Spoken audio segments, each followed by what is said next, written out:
بسم اللہ الرحمن الرحیم۔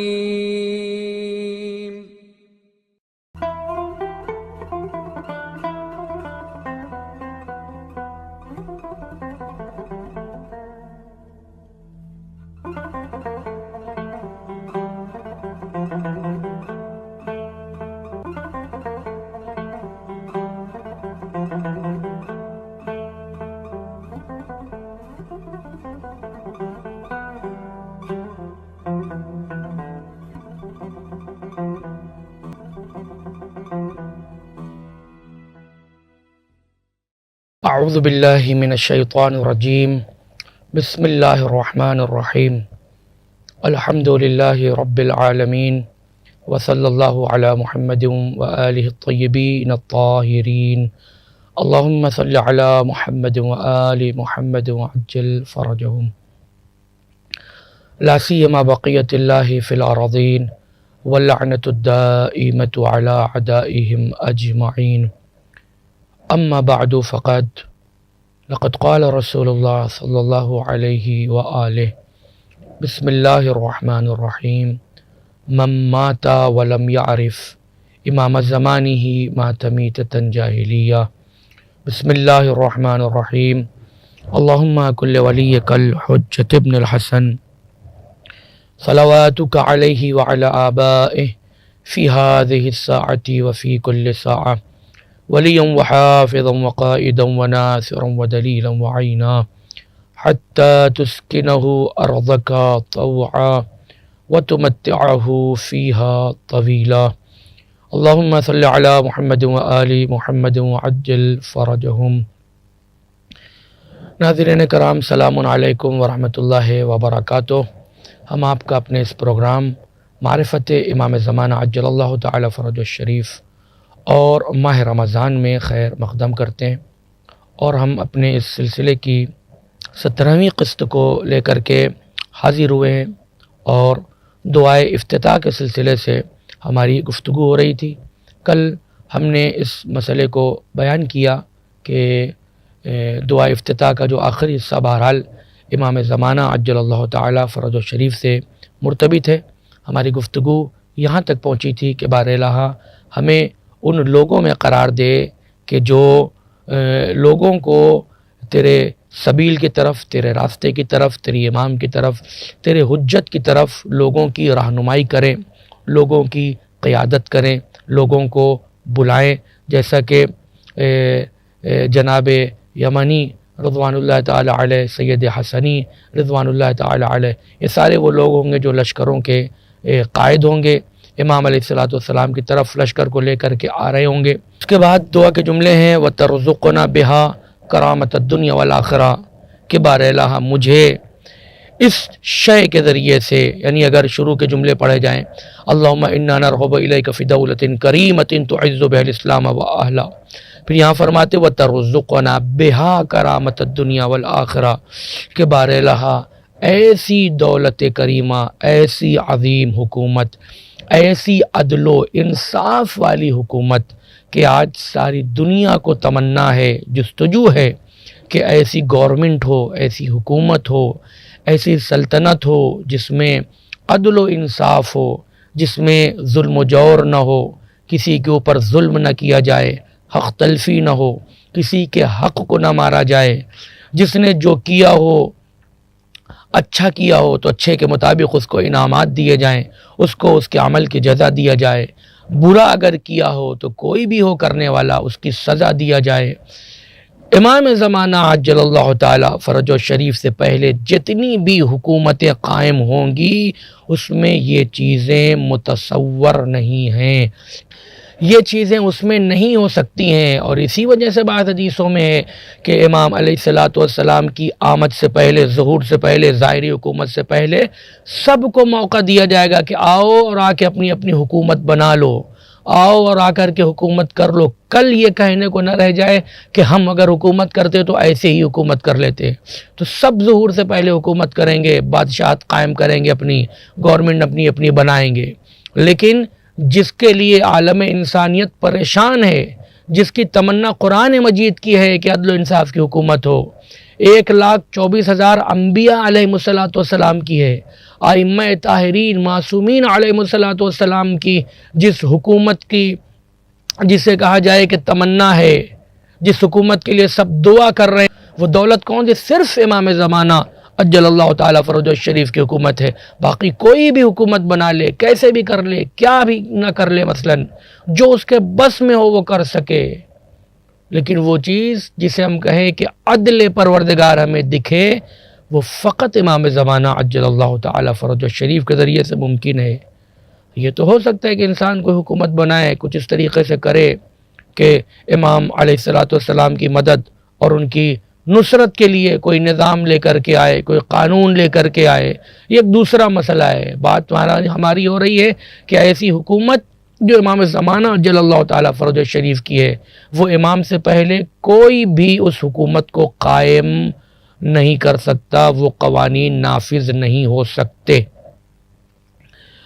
اور بہرحال ہمیں رزق عطا فرما، کس کے ذریعے سے؟ اسی حکومت کے ذریعے سے، اسی دولت کریمہ کے ذریعے سے دنیا اور آخرت کی کرامت عطا فرما۔ یعنی اگر عالم انسانیت اس چیز کی جستجو میں ہے کہ اس کو کرامت مل جائے، اس دنیا میں بھی، اس دنیا کے بعد آخرت میں بھی، عجب حال ہوگا لوگوں کا، عجب حال ہوگا آخرت میں اور محشر کے وقت، حساب و کتاب کے وقت، کہ جہاں ماں جو سب کچھ اپنے بیٹے کے لیے قربان کر سکتی ہے،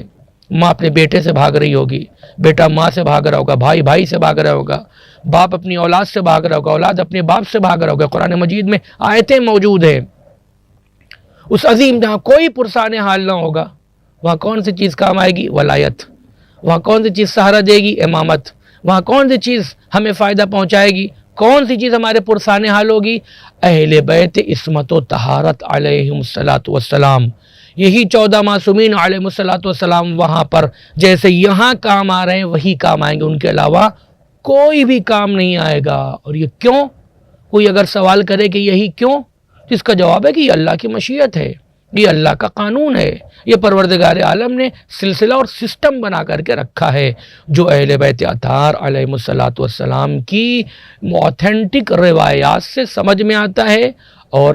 وہ روایات جو قرآن مجید کی آیتوں کی تفسیر ہیں، جس میں پروردگار نے کہا ہے کہ قیامت میں کیا ہوگا، قیامت کے بعد کیا ہوگا، روز حشر کیا ہوگا، حساب و کتاب کیسے ہوگا، کس طرح سے ہوگا، کس کے طرف یہ لوگ پلٹائے جائیں گے، وہ اوتھینٹک روایات بھی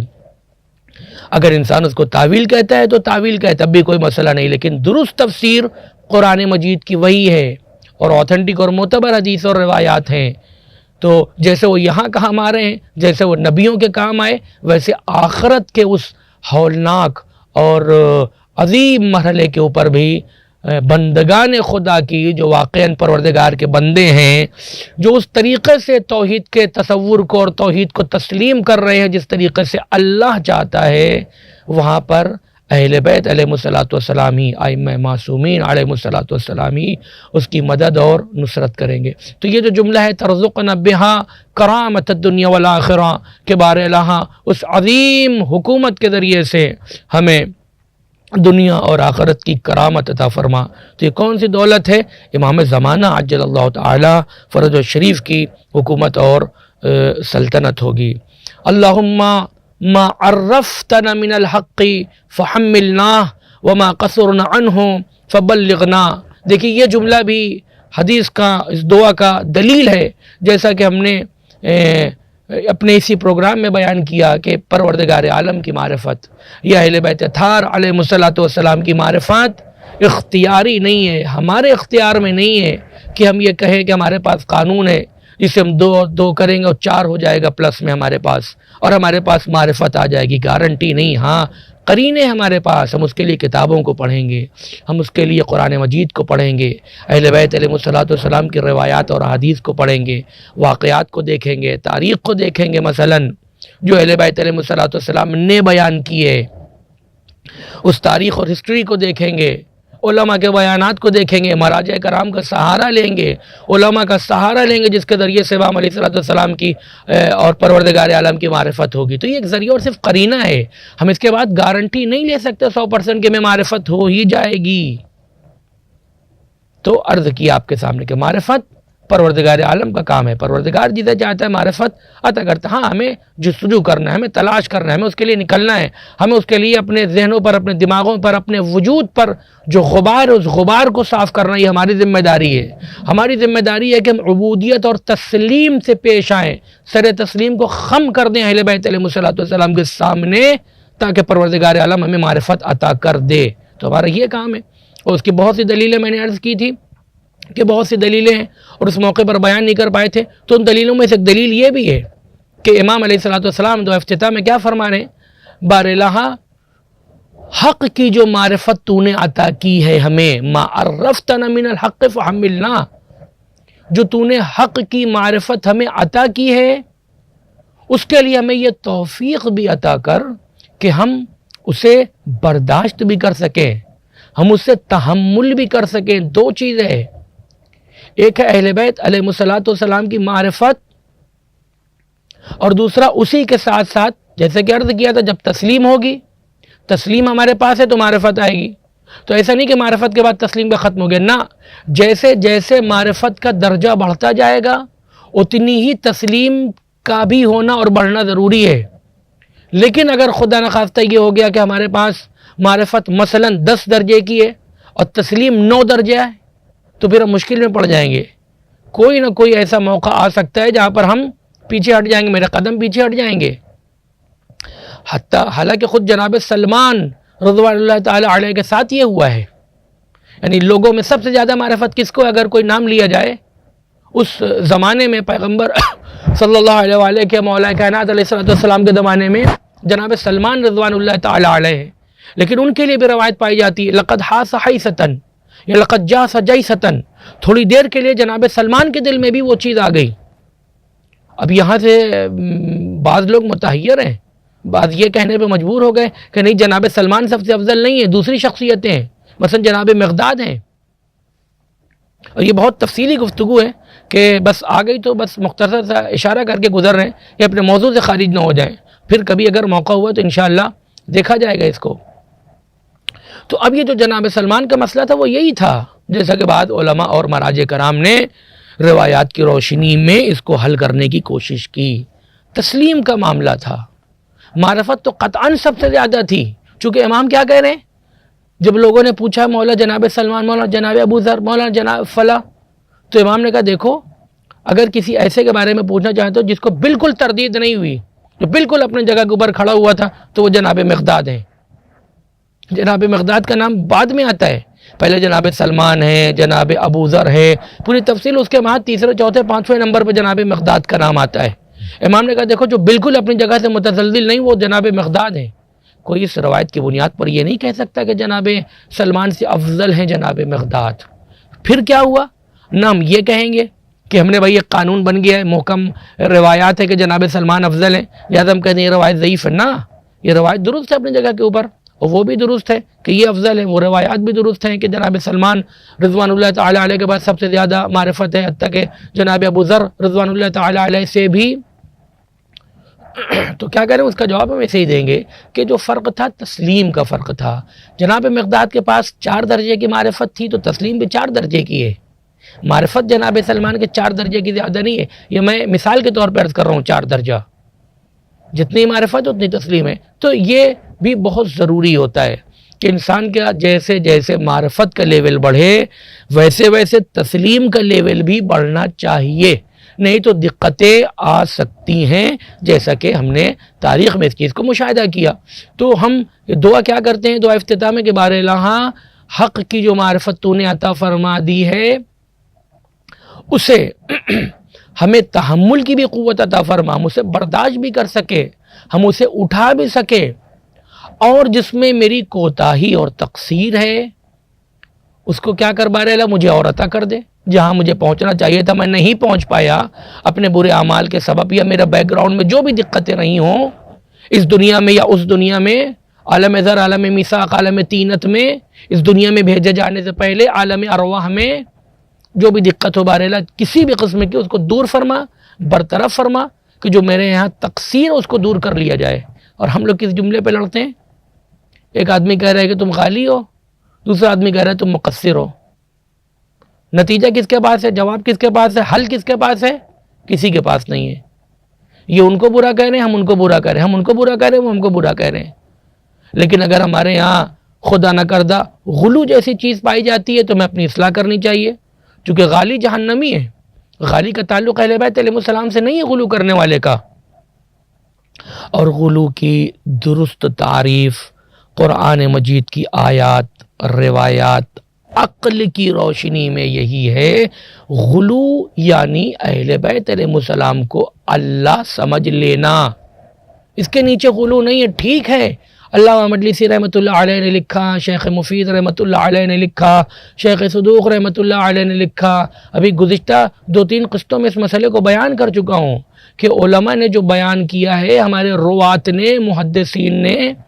ان کی روایات حجت ہے، نہیں ہے کہ وہ روایات سے جو سمجھ رہے ہیں وہ ہمارے اوپر حجت ہے۔ ٹھیک ہے، انہوں نے غلو کی 4 دیواری کھائی دی، غلو کے لیے ایک لائن بنا دیا جن روایات کو معتبر سمجھ سکتے تھے۔ ہمیں ان محدود روایات یا چند علماء یا مراجع یا جو محدثین ہمارے گزرے ان کو دیکھ کر کے ہمیں بات نہیں کرنی ہے، چونکہ سلسلہ قیامت تک جاری ہے، امام علیہ السلام کے ظہور تک جاری ہے، حوضہ علمیہ کھلا ہوا ہمارے سامنے ہے۔ کیا انی تارک فیکم الثقلین، ہم ان علماء کے نظریات، ان کی باتیں، ان کی فکریں، یہ ساری چیزیں، افکار قرینے کے طور پہ استعمال کریں گے یہ روایات سے کیا سمجھ رہے تھے۔ نہیں ہے کہ ہم اہل بیت علیہ السلام کی حدیثوں کو تالا لگا کر کے،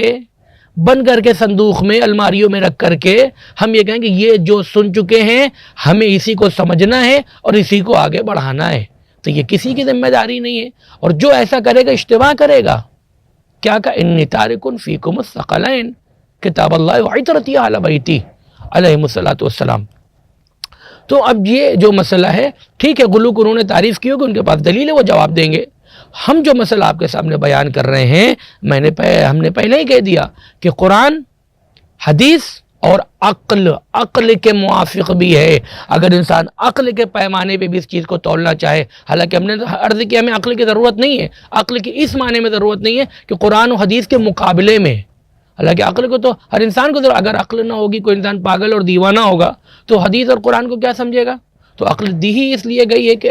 قرآن کو اور اہل بیت اطہار علیہ السلام کلام کو اس عقل کی روشنی میں سمجھا جا سکے،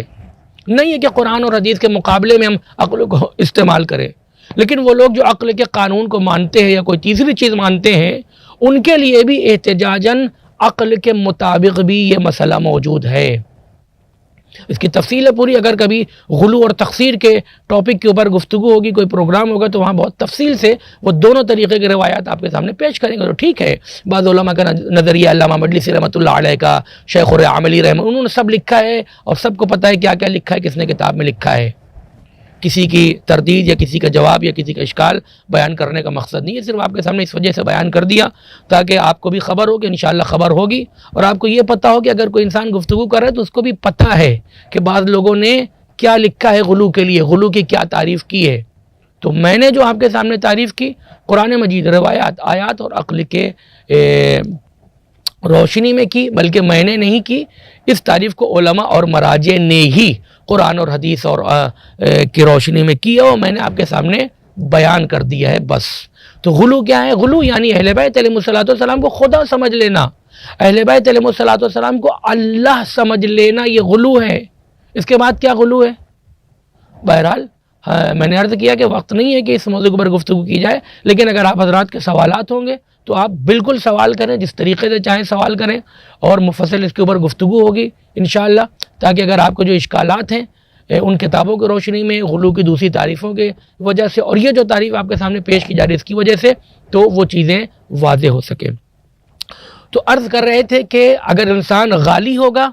تب بھی جہنمی ہو جائے گا۔ غالی کا تعلق شریعت سے، دین سے، اللہ سے، اہل بیت علیہ السلام سے نہیں ہے۔ اسی طریقے سے انسان اگر مقصر رہ گیا، یعنی تقصیر اس کے یہاں پائی جا رہی ہے، تو ایسی صورت میں بھی وہ جنت میں اس مقام پہ نہیں پہنچ پائے گا جس مقام پہ دوسرے لوگ پہنچیں گے جو تقصیر کی حدوں میں نہیں ہے۔ وہ جسے ہم کہتے ہیں جوار پروردگار، اللہ کے نزدیک، جیسا کہ جناب آسیہ نے کہا، قرآن نے عکاسی کی اس کی کہ بارے میرے لیے اپنے نزدیک گھر بنا لے، عندک، اپنے نزدیک گھر قرار دے، مجھے وہاں مقام چاہیے۔ تو یہ جو عظیم مقام ہے پروردگار عالم کے رضوان اکبر کی جو بات ہو رہی ہے قرآن مجید میں کہ جنت بھی ہے، فردوس بھی ہے اور جنت کے سارے مراتب قرآن نے بیان، اس کے بعد کیا کہہ رہے ہیں؟ سب سے عظیم چیز کیا؟ رضوان من اللہ اکبر، پروردگار عالم کی رضا، رضوان۔ تو یہ جو مقام ہے یہ تقصیر کی حد میں کبھی نہیں مل سکتا۔ یہ بیان کیا اہل بیت علیہ السلام نے۔ ہاں یہ دوسرا مسئلہ ہے کہ اہل بیت علیہ السلام نے اپنے لطف و کرم اور جود و سخا کے سبب اپنے مقصر شیعوں پر بھی احسان کیا ہے۔ یہ ان کا لطف و احسان ہے کہ انہیں قبول کیا ہے، ان کے لطف و احسان کا تقاضا ہے یہ۔ ان کا ٹھیک ہے چلو ہم تمہیں بھی ایکسیپٹ کرے لیتے ہیں، نہیں تو اٹھا کر کے باہر کر دیا جائے، چلو تم بھی جہنم میں جاؤ گے۔ تو ہمیں یہ دیکھنا چاہیے کہ اگر ہمارے معاشرے میں کوئی مقصر ہے تو میں نے کہا لعنت اس کے اوپر کہیں تم مقصر ہو، تمہارے اوپر لعنت ہے، تمہارے پاس اہل بیت السلام کی اتنی معرفت نہیں، تم جہنم میں چلو۔ یہ کون ہوتے ہیں ہم کہنے والے؟ کوئی عالم کون ہوتا ہے؟ کوئی فلاں علامہ کون ہوتا ہے کہنے والا کہ اگر تم مقصر ہو تو تمہارا یہ حال ہوگا؟ ہمیں صرف کتنی گفتگو کر عبودیت اور تسلیم جو اہل بیت علیہ السلام نے کیا بس ہمیں اتنا کرنا ہے۔ اہل بیت علیہ السلام ان لوگوں کے ساتھ کس طرح سے پیش آئے ہم بھی اسی طریقے سے پیش آئیں گے۔ بہرحال تو یہ ساری گفتگو یہاں سے نکل آئی کہ ہم لوگ صرف لڑائی میں پھنسے ہوئے، کوئی کسی کو غالی کر رہا ہے، کوئی کسی کو مقصر کر رہا ہے، حل اور نتیجہ کسی کے پاس نہیں ہے، اور جس کا حل اس دعائے افتتاح میں موجود ہے۔ امام کیا فرمانے کے بارے ہاں جو تو نے معرفت عطا کی، تو نے معرفت عطا کی ہے، یعنی میرے اختیار میں نہ تھی، جو تو نے معرفت دی ہے، اب ہمیں اتنی توفیق بھی دے کہ ہم اس معرفت کو برداشت بھی کر سکیں، اور جہاں پر میری تقصیر اور کوتاہی ہے، جس حق تک ہم نہیں پہنچ پائے ہیں اس حق تک ہمیں پہنچنے کی توفیق عطا فرما کہ وہ جو چیز ہم تک نہیں پہنچی، جو ہماری معرفت میں نقص ہے، ہم تقصیر کی حدوں سے باہر نکل سکیں، اوپر جا سکیں۔ یہاں تک جو جملے تھے امام کے لیے ڈائریکٹ بالکل باقاعدہ تھے۔ اب یہاں سے جو جملہ شروع ہو رہا ہے، حق کا استعمال کیا ہے امام علیہ السلام نے۔ باقی بات کی جتنی ضمیریں ہیں یعنی کنایہ آپ کہہ سکتے ہیں کہ یہ سب حق سے کیا گیا ہے، حق کا یہ ہو، حق کا فلاح ہو، حق کے ساتھ ہو۔ تو یہاں پر بھی حق سے مراد امام زمانہ عجل اللہ تعالی فرجہ الشریف ہیں۔ وہاں پر ڈائریکٹ لفظ استعمال کی، اللہم وصل علی حجت ابن الحسن کے بارے امام حسن عسکری علیہ السلام کے فرزند سرکار حجت عجل اللہ تعالی فرجہ الشریف پہ درود و صلوات بھیج، اور یہاں پر اب کنایہ کیا جا رہا حق کے ذریعے سے، اور حق سوائے امام زمانہ کے، سوائے ائمہ معصومین علیہ السلام کے کوئی اور نہیں ہے، جس کے لیے دلیلیں ہمارے پاس کثرت سے پائی جاتی ہیں۔ ہمارے پاس مراد شریعت میں، کتابوں میں، روایات اور حدیث میں، اور عظیم دلیل بارز بالکل سامنے کی امام علی نقی علیہ السلام نے زیارت جامع شریفہ کبیرہ میں فرمایا والحق معکم وفیکم ومنکم وإلیکم وانتم آلہ ومعدنہ، اے اہل بیت عصمت و طہارت، والحق معکم، حق آپ کے ساتھ ہے، وفیکم آپ میں ہے، آپ کی طرف سے حق آتا ہے، حق آپ کی طرف پلٹتا ہے، اہل حق آپ ہیں، بلکہ آپ وہ معدن اور جگہ ہیں جہاں سے حق نکلتا ہے۔ اب اس کے بعد وہ حدیثیں ہمارے سمجھ میں آ جاتی ہیں کہ اہل بیت علیہ السلام نے فرمایا کہ دنیا میں جہاں کہیں بھی حق ہے وہ ہمارے دروازے سے نکلا ہے، یعنی اس کا مطلب یہ ہو کہ ہمارے وہ چیزیں جو دنیا میں موجود ہیں اور وہ ہمارے جانب سے نہیں گئیں، ہمارے دروازے سے نہیں گئیں، ہمارے در سے نہیں نکلی ہیں، وہ ساری چیزیں باطل ہیں۔ حق فقط کیا ہے؟ جو ہمارے جانب سے جائے۔ تو دنیا میں اگر کہیں حق نظر آ رہا ہو تو فقط ہمارے جانب سے، بس چونکہ حق ہم ہی ہیں، حق ہمارے میں ہی ہے، حق ہم سے ہی نکلتا ہے، حق ہمارے طرف ہی پلٹتا ہے۔ اور اس عظیم زیارت جامع کبیرہ کے جملے کے بعد سرکار دو عالم صلی اللہ علیہ وآلہ کی وہ عظیم حدیث بھی ہمارے سمجھ میں آ جاتی ہے، الحق مع علی علیہ السلام و علی علیہ السلام مع الحق، کہ حق سرکار علی کے ساتھ ہے اور سرکار علی حق کے ساتھ ہیں۔ پھر سرکار کیا فرماتے ہیں، اللہم ادر الحق بار لہا، حق کو ادھر ادھر موڑ دے جدھر جدھر علی علیہ السلام جا رہے ہوں۔ تو یہاں پر وہی مسئلہ ہے جیسے آپ کے لیے حدیث ثقلین میں بیان کیا تھا انی تارکن فیکم الثقلین کتاب اللہ وعطرتی اعلی بیتی، مطلب یہ نہیں کہ دو الگ الگ چیز تھی ہم نے اس کو جوڑ دیا ہے، نہ، یہ ہمیشہ شروع سے ہی دو ملی ہوئی چیزیں ہیں، پروردگار نے بنایا ہے، یہ دو شروع سے ہی دو ملی ہوئی چیزیں آئی ہیں اور یہ دو ملی چیزیں پلٹ جائیں گی جیسے آئی ہیں، تو دو الگ چیزیں ایک ہی چیز ہے۔ ویسے ہی حق اور اہل بیت علیہ السلام الگ الگ چیز نہیں، ایک ہی چیز ہے۔ یہ سمجھانے کا فرق ہے، یہ انسان کے کلاس کا فرق ہے کہ انسان کو پہلی کلاس میں، فرسٹ کلاس میں کیا بتائیں گے، سیکنڈ میں کیا بتائیں گے، تھرڈ میں کیا بتائیں گے، جب پی ایچ ڈی کر رہا ہو تو کیا بتائیں گے، جب اس کی عمر 5 برس کی ہے، 15 برس کی ہے تو کیا بتائیں گے، اور جب اس کی عمر 40 برس کی ہو رہی، 40 سال کا ہو رہا ہے تو کیا بتائیں گے۔ حالانکہ ہمارے معاشرے اور سماج میں بالکل الٹا مسئلہ چلتا ہے، ہمیں جو بچپن میں بتایا جاتا ہے وہی ضعیفی تک بتایا جاتا ہے، جو ہم کو اطفال میں پڑھایا گیا وہی چیز ہم کو پڑھائی جا رہی ہے مرتے دم تک، یعنی جو آغوش مادر میں بتایا جا رہا ہے وہی آغوش قبر اور لحد تک پڑھایا جا رہا ہے ہم کو۔ یہ دنیا کے اصول کے خلاف ہے، عقل کے خلاف ہے۔ بھائی رفتہ رفتہ چیزیں دی جاتی، نہیں ہے کہ آپ کو اگر ہم نے شروع میں بتا دیا کہ اصول دین 5 ہیں اور فروع دین 10 ہیں مثلا، اور پہلے یہ مسئلہ اور پہلے وہ مسئلہ ہے اور امام کا علم اتنا ہے، امام کی عصمت اتنی ہے، تو وہ جو آپ نے اطفال میں پڑھا تھا، بچپنے میں پڑھا تھا، جو ماں نے بتایا تھا، جو علماء اس وجہ سے بیان کر رہے تھے کہ ابھی لوگوں کا علم کا لیول ہائی نہیں ہے، اوپر نہیں آیا معیار ان کا، لہذا نیچے کی گفتگو کرو، تو ان کو آمادہ کیا جا رہا تھا۔ نہیں ہے کہ آج سے 100 سال پہلے بھی آمادہ کیا جا رہا تھا اور آج بھی آمادہ کیا جا رہا ہے، تو ساری مجلسوں کا اور محفلوں کا اور مدرسوں کا فائدہ کیا ہے پھر، اگر وہی ایک ہی چیز سب کو بتائی جا رہی ہے۔ کلاس کے حساب سے فرق کرتا ہے۔ یہ بھی غلط ہے کہ پہلے کلاس کے بچے کو، جو پہلے کلاس کے لائق ہو، اس کو پی ایچ ڈی کی باتیں بتا دی جائیں، اور یہ بھی غلط ہے جو انسان کو، جس کو پی ایچ ڈی کی ضرورت ہے، گریجویشن کی ضرورت ہے، اعلیٰ تعلیم کی ضرورت ہے، جس کو بتایا جائے اس کو آپ وہی بتا رہے ہیں جو نرسری کے بچے کو بتانا چاہیے۔ بہرحال یہ پروردگار عالم ہم سب کی ہدایت فرمائے، اس کے علاوہ کچھ اور نہیں کہہ سکتے۔ تو یہ جو حدیث ہے بالکل درست ہے کہ حق ان کے ساتھ ہے، علی علیہ السلام کے ساتھ، علی علیہ السلام حق کے ساتھ ہیں، بہرحال حق کو ادھر ادھر موڑ دے جدھر علی علیہ السلام جائیں، تو ظاہراً یہ سمجھ میں آ رہا ہے کہ حق اور علی علیہ السلام دونوں الگ الگ ہیں، لیکن ہم کیا عرض کر رہے ہیں کہ دونوں ایک ہی چیز ہیں، الگ نہیں ہے۔ یہ آپ کو ابتدائی مراحل میں بتایا جا رہا ہے، جس کی دلیل سب سے بڑی کیا ہے؟ زیارت جامع کبیرہ، اور بہت سی دلیلیں ہمارے پاس موجود ہیں۔ یہ اس لیے کہ ممکن ہے کہ بعض شاذ و نادر لوگ، کچھ لوگ اس طریقے کے ہم گفتگو کریں کہ زیارت جامع کبیرہ معتبر نہیں ہے، ختم ہو گئی بات۔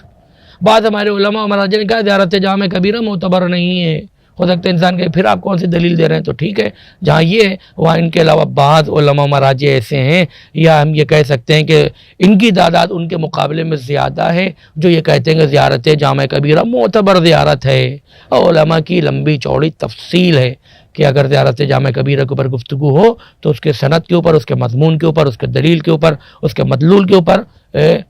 مستقل گفتگو انشاءاللہ کی جا سکتی ہے۔ تو یہاں پر مسئلہ یہ کہ حق آپ کے ساتھ ہے، حق آپ کے ساتھ ہیں، حق آپ کی طرف سے، حق آپ میں ہے، حق آپ کی طرف پلٹتا ہے، مادن حق ہے آپ، اب ختم ہو گئی بات، جہاں سے حق نکل رہا ہے وہ ہیں آپ۔ تو اب یہاں پہ اگر آپ کو سمجھا جائے تو پہلے مرحلے میں آمادہ کیا جا رہا ہے کہ جہاں جہاں یہ 14 جائیں گے وہاں حق جائے گا۔ بعض لوگ اس بھی مشکل میں پڑے ہیں، اگر کسی کو یہ بتا دیا کہ